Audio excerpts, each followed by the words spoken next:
Good morning बच्चों। आज हम विजयनगर साम्राज्य के विषय में पढ़ेंगे, जो कि दक्षिण का राज्य है। इसके वर्तमान में अवशेष कर्नाटक के हम्पी नामक जगह में देखे जा सकते हैं। विजयनगर का अर्थ होता है जीत का शहर। मध्य युग का विजयनगर प्रथम हिंदू साम्राज्य था। इसकी स्थापना 1336 में हरिहर और बुक्का दो भाइयों ने अपने गुरु विद्यारण्य के आशीर्वाद से की थी। नक्शे में हम देखिए विजयनगर साम्राज्य को देख सकते हैं, कहां तक ये विस्तृत था।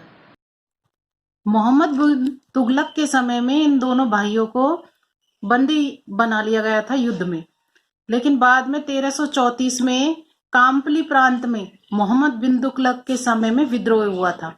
इस विद्रोह को दबाने के लिए हरिहर बुक्का को भेजा गया। उन्होंने स्वतंत्र सत्ता ग्रहण कर ली और पुनः हिंदू धर्म स्वीकार कर लिया और हिंदू धर्म को प्रश्रय और प्रोत्साहन दिया। ये पहले काकतीय शासक प्रताप स्वरूप के सेवक थे। फिर बाद में इन्होंने विजयनगर साम्राज्य की स्थापना की और अपने पिता के नाम पर संगम वंश की स्थापना की। अब बच्चों, ये जो वंश है उनको हमें क्रम से याद करना है और इनके शासन का जो समय है वो भी हमें देखना है। सारे वंश को क्रम से याद करेंगे तो संगम वंश की स्थापना हरिहर बुक्का ने की और उन्होंने अपने पिता संगम के नाम पर की। पहला संगम वंश का शासक है हरिहर प्रथम, जिन्होंने 1336 से 1356 तक शासन किया। अनगोंदी के स्थान पर इन्होंने अपनी नई राजधानी विजयनगर को बनाया। होयसल राज को अपने राज्य में मिलाया। कदम और मदुरा के राज पर भी विजय प्राप्त की और इन्होंने महत्वपूर्ण कार्य कृषि के विकास कार्य किया। और इसी समय में दक्षिण में बहमनी राज्य की स्थापना हुई, जिसके बाद दक्षिण भारत में प्रभुत्व को लेकर आपस में संघर्ष प्रारंभ हो गया। बुक्का प्रथम हरिहर के बाद उनके भाई बुक्का प्रथम बने। 1356 से 1377 ईस्वी में मदुरा को अपने साम्राज्य में मिलाया। ये दक्षिण के ही राजे बच्चों। इनकी उपाधि थी वेद मार्ग प्रतिष्ठापक की उपाधि इन्होंने ग्रहण की। इन उपाधियों को हमें याद रखना है कि किसने वेद मार्ग प्रतिष्ठापक की उपाधि ग्रहण की। इसके बाद हरिहर द्वितीय हुए, जिन्होंने दक्षिण के रेड्डी शासकों, वारंगल के शासकों को पराजित किया। बेलगाम और गोवा के क्षेत्र भी जीते।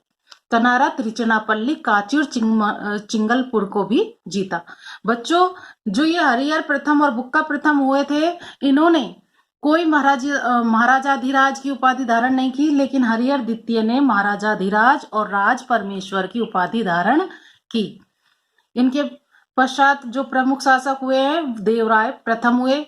बच्चों, ये क्रम से नहीं है, बीच बीच में जो मुख्य शासक है उन्हीं को बताया जा रहा है। 1406 से 1422 तक सिंचाई की सुविधा के लिए तुंगभद्रा नदी पर ही था विजयनगर साम्राज्य की। नदी पर बांध बनाकर नहरें निकाली और इनके समय में इटली का यात्री निकोलो कॉन्टी विजयनगर साम्राज्य की यात्रा पर आया।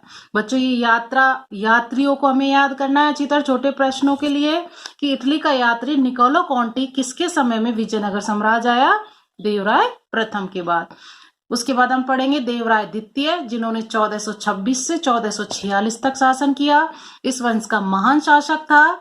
इसको हम इमाडी देवराव भी कहते हैं और गज बटेकर भी इसकी उपाधि थी, यानी हाथियों का शिकारी भी। उसने आंध्र एवं उड़ीसा के गजपति शासकों को पराजित किया। देवराय द्वितीय योग शासक होने के साथ साथ विद्या एवं विद्वानों का संरक्षक भी था और इनके समय फारसी राजदूत यानी ईरानी अब्दुल रज्जाक भी आए। तो हमें ये राजदूत याद करना है कि अब्दुल रज्जाक किसके समय आए? देवराय द्वितीय के समय। और इन्होंने मुसलमानों को भी मस्जिद निर्माण की स्वतंत्रता दे रखी थी। देवराय द्वितीय की मृत्यु के पश्चात संगम वंश का पतन तीव्र गति से हुआ। इसके बाद मल्लिकार्जुन बने, जो प्रौढ़ देवराय के नाम से जाने जाते हैं। विरूपाक्ष द्वितीय थे, जो संगम वंश का अंतिम शासक हुए हैं। बच्चों देखिए, जो अंतिम होता है उसको हमें अच्छी तरह याद करना है और प्रथम को अच्छी तरह याद करना है। और इनके समय विजयनगर साम्राज्य विघटन के कगार पर पहुंच गया और विरूपाक्ष की मृत्यु के बाद सालुव नरसिंह ने सालुव वंश की स्थापना की। तो अब दूसरा राजवंश हम पढ़ेंगे, सालुव वंश, जिसका समय था 1485 से लेके 1505 ईस्वी और स्थापना की नरसिंह सालुव ने। नरसिंह सालुव ने क्या किया? नरसिंह सालुव ने 1485 तक की। फिर इमाडी नरसिंह हुए, ये अल्पायुक्त थे और इनके संरक्षक थे नरसा नायक। नरसा नायक ने सत्ता अपने हाथ में केंद्रित कर ली और विजयनगर की शक्ति का पुनरुद्धार किया। लेकिन जो ये नरसा नायक है, इनके पुत्र वीर नरसिंह ने इमाडी नरसिंह की हत्या कर दी नरसा नायक की मृत्यु के बाद, और तीसरे राजवंश तुलुप वंश की स्थापना की, और इसका समय है 1505 से 1570 ईस्वी तक। अब तुलुप वंश के सबसे प्रतापी शासक कौन हुए बच्चों? कृष्णदेव राय, जिसके बारे में हम विस्तृत से पढ़ रहे हैं 1509 से, और इनकी मृत्यु हुई 1529 ईस्वी में। विजयनगर के महानतम शासक हुए हैं ये हम एक सीरियल भी आता है टीवी में, तेलानी रामा, उसमें भी इनका नाम सुन सकते हैं। इनके शासनकाल में विजयनगर ऐश्वर्य और शक्ति की दृष्टि से अपने चरमोत्कर्ष पर था। कृष्णदेव राय अपने सैनिक अभियानों में सफल रहा। उसने बीदर, बीजापुर के शासकों सुल्तान महमूद शाह और यूसुफ आदिल शाह को परास्त किया। उसने बहमनी सुल्तान महमूद शाह को बरीद से मुक्त करवा करके पुनः सिंहासन पर बैठाया, और इन्होंने कौन सी उपाधि धारण की? यवन राज स्थापनाचार्य की। तो हमें याद रखना होगा बच्चों कि कृष्णदेव राय की उपाधि क्या थी? यवन राज स्थापनाचार्य। और इन्होंने पुर्तगालियों के साथ मैत्रीपूर्ण नीति अपनाई। उसके शासनकाल में काफी बड़ी संख्या में पुर्तगाली व्यापारी और यात्री विजयनगर आए। पुर्तगाली यात्री डोमिंगो पायस विजयनगर कृष्णदेव राय के समय आए थे। तो हमें याद रखना है, डोमिंगो पायस पुर्तगाली यात्री था जो कृष्णदेव राय के समय में आया। तेलुगु साहित्य का महान विद्वान थे ये कृष्णदेव राय, और इनके दरबार में तेलुगु साहित्य के 8 सर्वश्रेष्ठ कवि रहते थे। तो हमें बच्चे याद रखना है कि 8 सर्वश्रेष्ठ कवि तेलुगु साहित्य के किसके दरबार में थे? कृष्णदेव राय के समय। और हजारा और विठल स्वामी नामक मंदिर का इन्होंने निर्माण करवाया। 1529 में इनकी मृत्यु हो गई। इसके बाद अच्युत राय जो इनके छोटे भाई थे, लेकिन एक कमजोर शासक थे और केंद्रीय सत्ता दुर्बल हो गई। इसके बाद इनके भतीजे सदाशिव राय बने, और इसकी निर्बलता का लाभ उठाकर मंत्री राम राय ने शासन पर नियंत्रण स्थापित कर लिया। और उसने दक्षिण के मुसलमान राज्यों, देखिए विजयनगर हिंदू राज था, और बाकी के मुसलमान राज्य बीजापुर, गोलकुंडा, अहमदनगर और बीदर के पारस्परिक संघर्ष में हस्तक्षेप करके विजयनगर राज्य की शक्ति एवं प्रतिष्ठा में वृद्धि की, और अहमदनगर को खूब लूटा।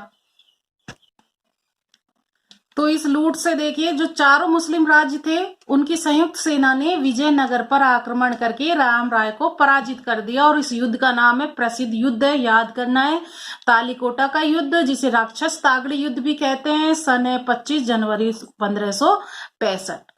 और इनके जो भाई थे तिरुमाल, राम राय के भाई तिरुमाल जो प्रधान मंत्री थे सदाशिव राय के, उन्होंने सदाशिव राय को हटा करके अरविंदो वंश की स्थापना की 1570 में, और 1570 से 1650 ईस्वी तक ये राज्य रहा। इसके बाद विजयनगर साम्राज्य धीरे धीरे विखंडित हो गया, और मैसूर, बदनूर, तंजौर आदि स्वतंत्र राज्यों की स्थापना हुई, और मैसूर में वोडियार वंश ने स्थापना की।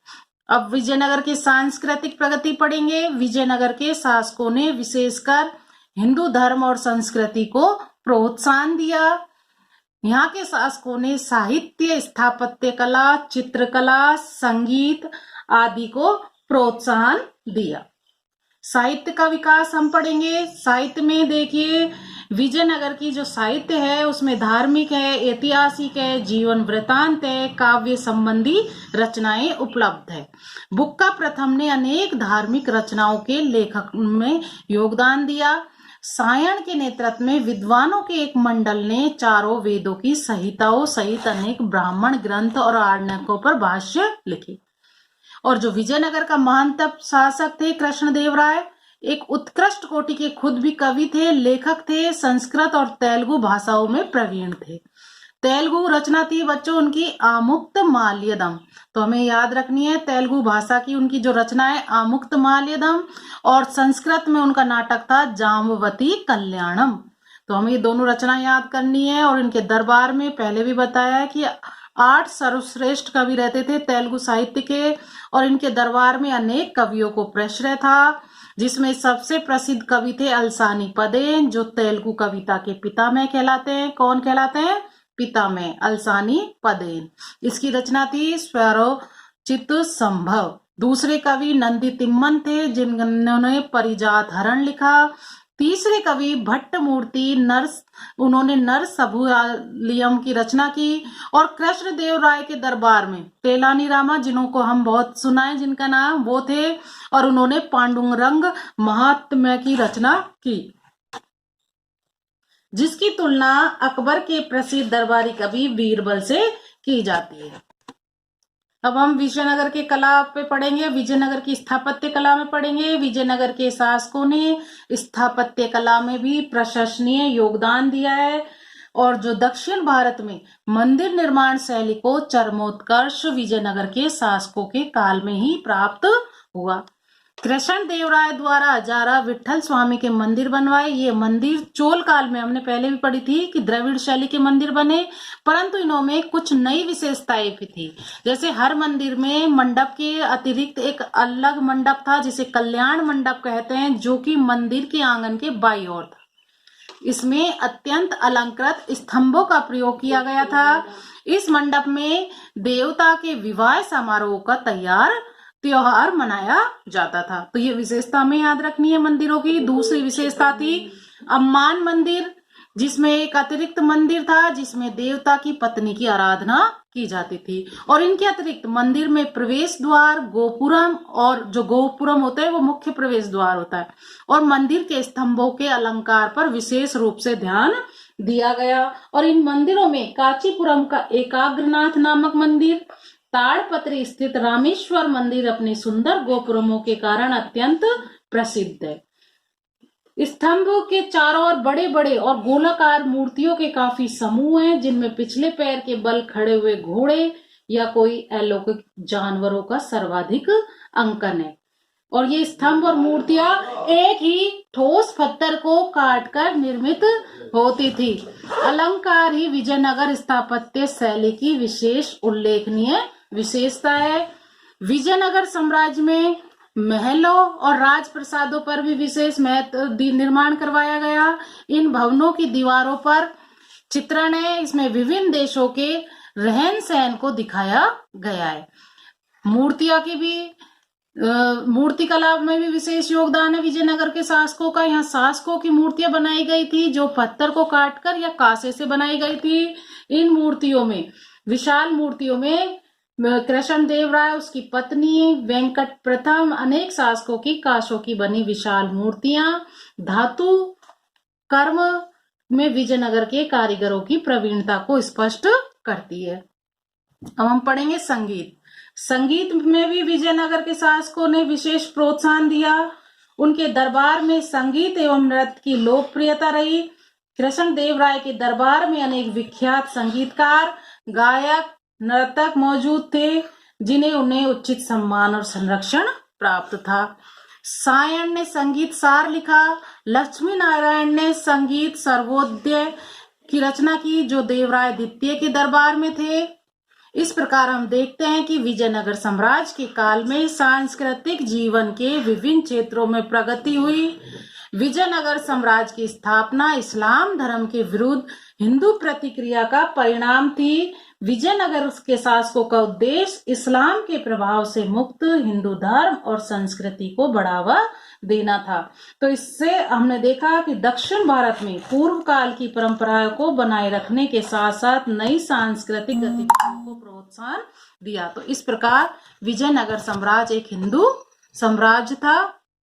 बच्चों, जो आज हमने पढ़ा है विजयनगर साम्राज्य के विषय में, जो महत्वपूर्ण प्रश्न हैं उनको अपनी उत्तर पुस्तिका में लिखें और याद करें। धन्यवाद।